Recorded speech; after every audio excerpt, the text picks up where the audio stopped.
Hello foodies, ધૈર્યસ creation ગુજરાતીમાં આપ સૌનું ખૂબ ખૂબ સ્વાગત છે અને હું છું ધૈર્ય. તો આજે આપણે બનાવીશું તડકા છાયાની ઝંઝટ વગર, ખાંડ ઉમેર્યા વગર આજે આપણે ઇન્સ્ટન્ટ કેરીનો છુંદો બનાવીશું. જો વર્ષ દરમિયાન તમારો છુંદો બગડી જતો હોય કે એનો કલર ઘેરો થઈ જતો હોય, આવો લાલ ચટક ન રહેતો હોય અને ઘટ બની જતો હોય, તો આ એક સિક્રેટ વસ્તુ ઉમેરવાથી તમારો છુંદો ક્યારે બગડશે નહીં અને એનો રસો ઘટ નહીં થાય. તો કેરીનો છુંદો બનાવવા માટે હંમેશા રાજાપુરી કે વનરાજપુરી કેરીનો ઉપયોગ કરવામાં આવે છે, કારણ કે એનામાં ઘરનો ભાગ વધારે હોય છે. કેરીની પસંદગી કરો ત્યારે તાજી, કૂણી અને કડક હોવી જોઈએ. દબાવતા એ નરમ ન હોવી જોઈએ. કેરીને આપણે સારી રીતે પાણીથી ધોઈ લીધી છે, પછી એને નેપકિનની મદદથી કોરી કરી લીધી છે અને ત્યારબાદ આપણે એની છાલ ઉતારીશું. તો અહીં તમે જોઈ શકો છો, છાલ ઉતારતા એકદમ લીલીછમ દેખાઈ રહી છે. જો ક્યાંયથી પણ પીળાશવાળો ભાગ હોય તો એ કેરીનો ઉપયોગ અથાણા બનાવવામાં થતો નથી. તો આ વાતનું ધ્યાન રાખવામાં આવે તો તમારો કેરીનો છુંદો પણ વરસ સુધી બગડતો નથી. આવી રીતે હાથથી ટચ કરતાં જોઈ શકો છો, એકદમ કડક છે અને ક્યાંયથી પોચી નથી અને આ રીતનો લીલો કલર છે. હવે આપણે જાડી ખમણીની મદદથી એને ખમણી લેશું. તો ઝીણી ખમણીની મદદથી ખમણવાથી જ્યારે આપણે એને પકવીએ છીએ તો એ જામ જેવું તૈયાર થઈ જાય છે, એટલે કે એનામાં કોઈ ટેક્સચર હોતું નથી. તો અમારા ઘરમાં આવી રીતે જાડી ખમણીથી ખમણેલો છુંદો પસંદ કરવામાં આવે છે.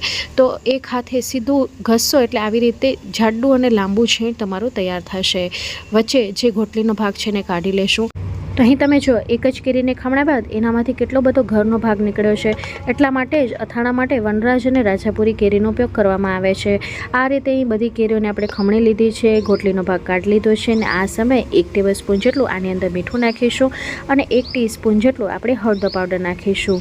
ત્યારબાદ હાથની મદદથી મસળીને બધી વસ્તુને મિક્સ કરી લઈશું અને આને આપણે રેસ્ટ માટે મૂકી દઈશું, જેથી 5-1 મિનિટ બાદ કેરીમાંથી પાણી છૂટું પડી જાય. તો આ પ્રોસેસ કરવી ખૂબ જ જરૂરી છે.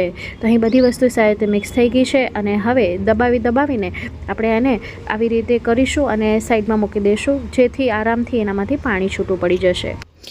5 મિનિટ બાદ ખમણ આવી રીતે સ્ક્વીઝ કરવાથી તમે જોઈ શકો છો પાણી છૂટું પડી રહ્યું છે, એટલે આ કેરી પ્રોપર તૈયાર છે.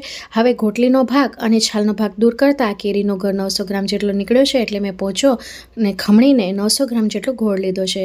જો વધારે ગળ્યું છુંદો પસંદ હોય તો તમારે સવાયો ગોળ લેવાનો. હાથની મદદથી સેજ મિક્સ કરી લેશું અને ત્યારબાદ કઢાઈને આપણે ગેસ ઉપર મૂકી દઈશું. ગેસની ફ્લેમ મીડિયમ રાખીશું અને આને પકવીશું. તો થોડી વારમાં જ ગોળમાંથી પાણી છૂટું પડે છે અને આ રીતનો રસો તૈયાર થાય છે. હવે પ્રશ્ન એમ થતો હશે કે આને ક્યાર સુધી પકાવવાનું? તો અહીં આપણે કોઈ પણ તારની ચાસણી નથી કરવાની. જો તારની ચાસણી કરવામાં આવે તો વર્ષ દરમિયાન જ્યારે આપણે છુંદાને સ્ટોર કરીને રાખીએ છીએ તો એ રસો છે એ ઘટ થઈ જાય છે. ગોળ કે ખાંડનો છુંદો બનાવતી વખતે એમાં 2 ટેબલસ્પૂન જેટલી જો ખડી સાકર ઉમેરી દેવામાં આવે ને તો આખા વર્ષ દરમિયાન રસો છે ઘટ થતો નથી, એવો ને એવો રહે છે. તો 2 ટેબલસ્પૂન જેટલી ખડી સાકરનો પાવડર નાખીને આપણે મિક્સ કરી લેશું.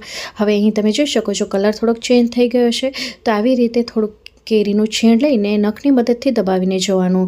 જો અંદરથી એ પાકેલી લાગે ત્યાં સુધી આપણે કૂક કરવાનું છે. જો એમ ખબર ન પડે તો એને ખાઈને ચેક કરી લેવાનું. એની કચાશ દૂર થઈ ગઈ હોય ત્યાં સુધી આપણે એને પકાવવાનું છે.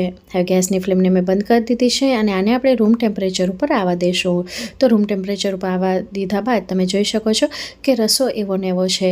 તો હવે આ સમયે આના ફ્લેવર વધારવા માટે 10 નંગ જેટલા આપણે લવિંગ નાખ્યા છે, 2 થી 3 ટુકડા આપણે તજના નાખ્યા છે, સાથે 1 ટીસ્પૂન જેટલું કાચું જીરું ને આવી રીતે હાથની મદદથી ક્રશ કરીને નાખીશું. તો આનો ફ્લેવર ખૂબ જ સરસ લાગે છે. તમે ઈચ્છો તો શેકેલા જીરાનો પાવડર પણ નાખી શકો છો, પણ ટ્રેડિશનલ રીતે જે છુંદો બનાવવામાં આવે છે એની અંદર કાચા જીરાનો ઉપયોગ કરવામાં આવે છે. હવે જ્યારે પણ છુંદાની અંદર તમે મરચું ઉમેરો ને ત્યારે થોડું કરીને ઉમેરવાનું, જેથી સારી રીતે મિક્સ પણ થઈ જાય અને મરચું ઉમેરી લીધા બાદ એ થોડી વાર રહીને પોતાની રંગત છોડે છે.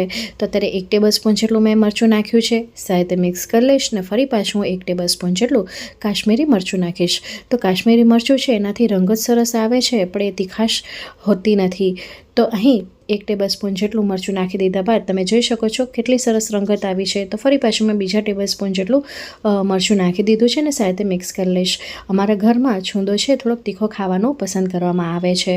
તો આ સમયે હું આની અંદર 1 ટીસ્પૂન જેટલું તીખું મરચું નાખીશ.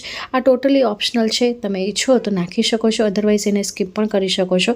અહીં આપણે ખમણને જાડી ખમણીની મદદથી ખમણ્યું છે એટલે એનું ટેક્સચર પણ મેન્ટેન થયું છે.